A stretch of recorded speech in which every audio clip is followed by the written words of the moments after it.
Gnosis back to Snezhnaya? That is our duty as harbingers, yes. Don't be too preoccupied with sides. The goal of the Fatui concerns not a single place or person, but the entire world. With such a grand goal in mind, it is inevitable that we must wear many masks. Switching my masks is something I've always done. Well, that depends on many things. No one truly knows what the future holds. What good is honesty if you can't rely on it forever? As for you, I very much look forward to our next collaboration. Good things cannot be achieved alone, and you've proved yourselves to be great partners. A vision? All right. I'll remember to return it. Thank you for keeping it safe for him this entire time. And that's a wrap for me. Huh? Greetings, Miss Journalist. Hello. If I'm not mistaken, there are diplomatic channels I'll need to report to take a... That is correct. So forgive me, but I will not be able to serve as a subject in your article. However, feel free to write as much as you'd like about our dear magicians and our upcoming rookie talent. I will. The sea breeze is quite pleasant. I shall continue my walk while the weather remains so agreeable. Farewell, Father. Oh, she has such an intimidating presence. I didn't even dare to take a picture. Thankfully, I've already wrapped up all my pre-scheduled interviews. Don't be too nervous. Why don't you take a magic pocket before you go? Here, Traveler, Paimon, you take one. To move things about? That's right. Funny. I was giving out magic pockets when we first met, too. And what do you know? I'm doing the exact same thing right now. I guess this must be life. We will all follow our own paths. All right, then. We'll be handing out pockets in some other districts later. Well, guess we sent Charlotte off. Shall we go see how Neverlette's doing? As long as he's not so busy that he doesn't have time to chat anyway.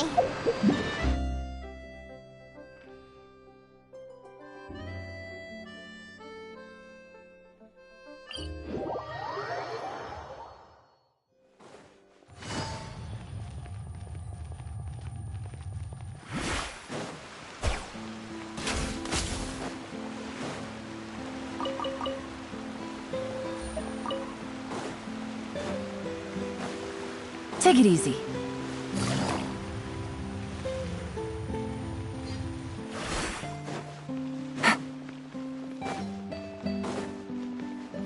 The entrance to the fortress!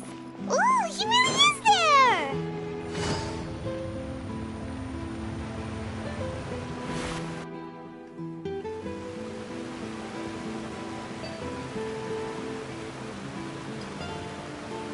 So, you really are here, Neverlet! Paimon didn't think you were going to have free time this hour of the day. Really? Oh, I suppose you must have met Mr. Linney. He took the time to greet me earlier when he passed this way. In any case, you came at a good time. I was just considering reaching out to you to set up a meeting, so I may explain some things that I haven't had the time to before. Aw, Paimon's glad that you remembered. Thank you for keeping us on your mind, what with you being busy and all. Alright, let's have it then. How was Fontaine actually saved? The whole business is still quite the mystery to us.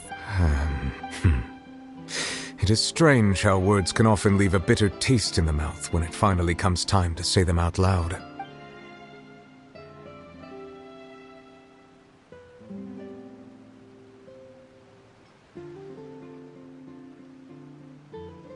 Whoa. So that's what happened? Focalord destroyed the divine throne of the Hydro Archon and restored your power to you, transforming you into a fully fledged elemental dragon sovereign. But Paimon still doesn't quite get what you did to save the Fontanians from dissolving. For me, the authority of the ancient dragons refers to absolute control over the hydro element.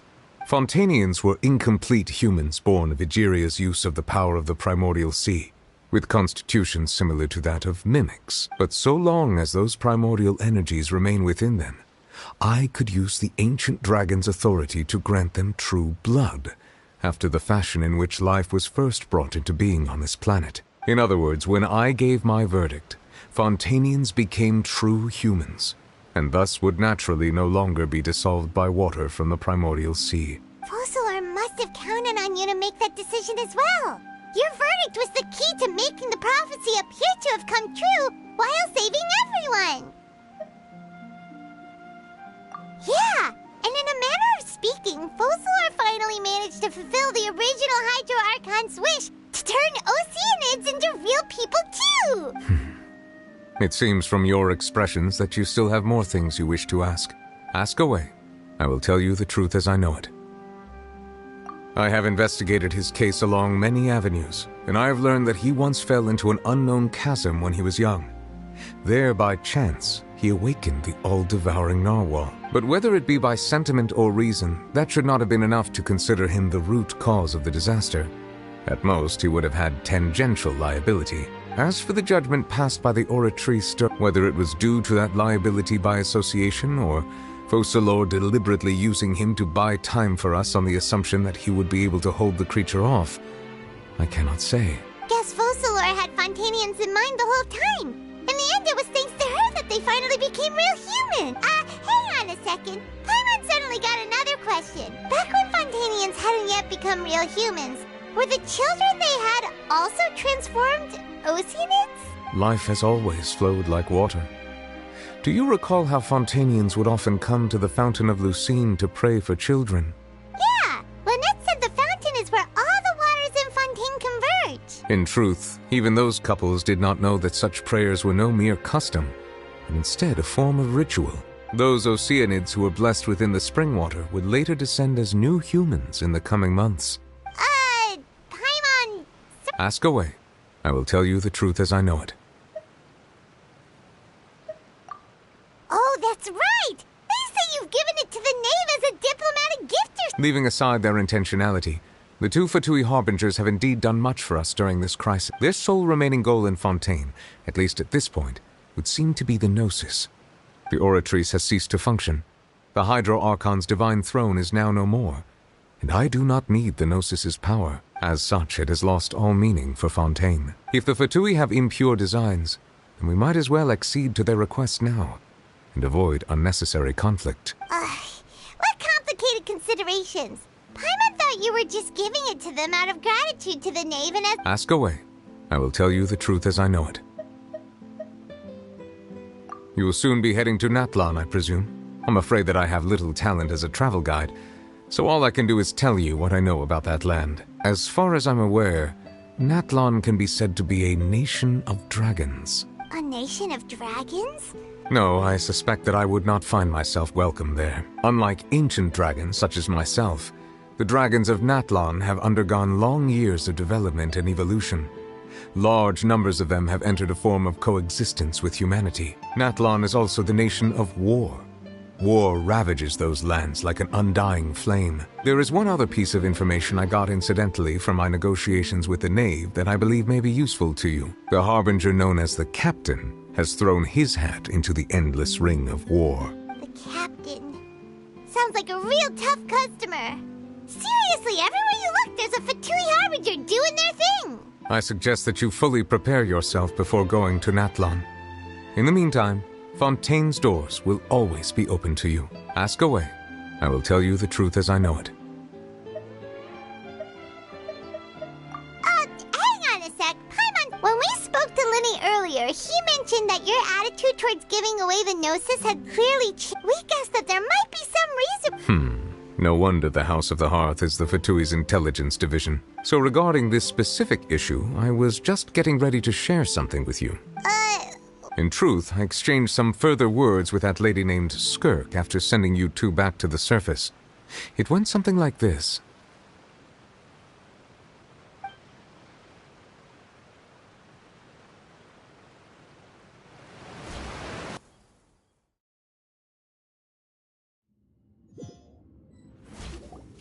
Well, we're going to head topside to see what's going on. You hurry over soon. Whoa! What next? The all-devouring narwhal isn't here, so I'm no longer getting any interference. I can finally catch the scent of your power. What it's made of. It is the authority of the planet's primordial dragons, but with something very similar to a god's curse mixed in. It's quite a novel blend. I'm sure I've encountered something like this before. I do not know what you speak of. Of course. How could I forget? You should have the remains of the third descender on your person, yes? Remains? I've never heard of any such thing. According to your parlance, I believe it may be called a gnosis. Well, that much is true. After Focalor's divinity faded, she handed her gnosis to me. But I fear I have never heard of it described in the manner that you just did. I've been training with my master, the Fowl, ever since I was young, and I have never returned to the surface since. So most of the information I possess, I got from him. It is only natural for those who are greater than humanity to possess a different sort of common sense, which is why there are so many problems in our attempts to communicate with humans. Regardless, you should probably get rid of objects of misfortune to prevent any disasters from befalling you. To live in itself is a blessing. But once a person dies, the bonds he once had with this world shall all turn to curses. What do you mean by that? No need to fret. These are just my personal thoughts. This third descender you refer to, who are they? And when did they die? Master never mentioned them to me. Perhaps it just wasn't that important for me to know. If you're interested, though, I could ask him. I'll be sure to pass the answer on to you next time. Next time? You believe we will meet again? I do. Wait. I have a disciple of my own, don't I? He can be the messenger then.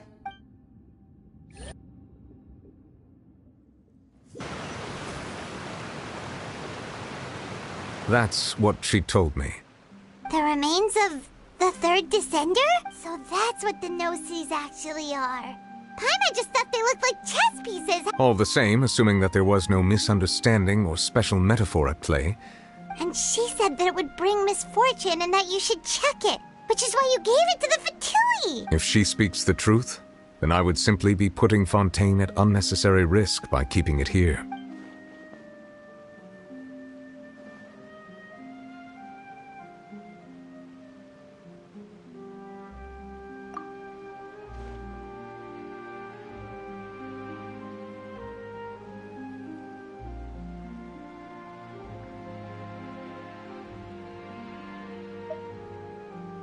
I had guessed that you might already be familiar with this concept, but I did not expect you to be one of them. That means that the Gnosis, which are exceedingly element-compatible and can even enhance elemental abilities, do indeed come from the third descender. I wonder, does your body also possess similar properties? Like being able to use elemental powers without a vision. No, let's not think about this comparing the Traveler to the dead third descender and all. That's what you say, but this topic still feels like bad luck. Once Child recovers, let's get some more answers out of him.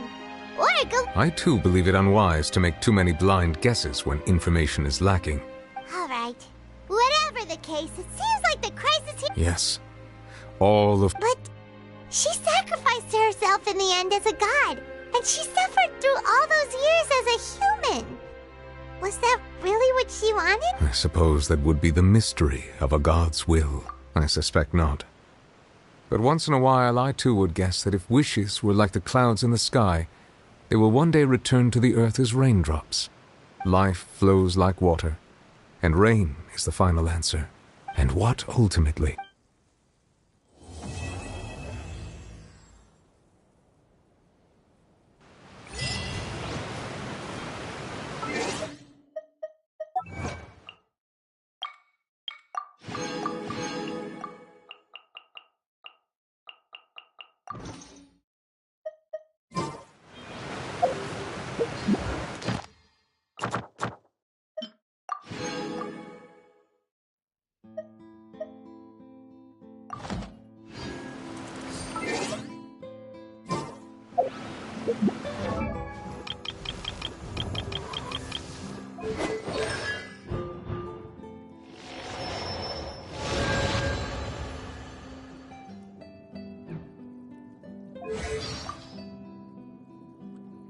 I've heard that if you give tavern owners a considerable tip, they'll be willing to share some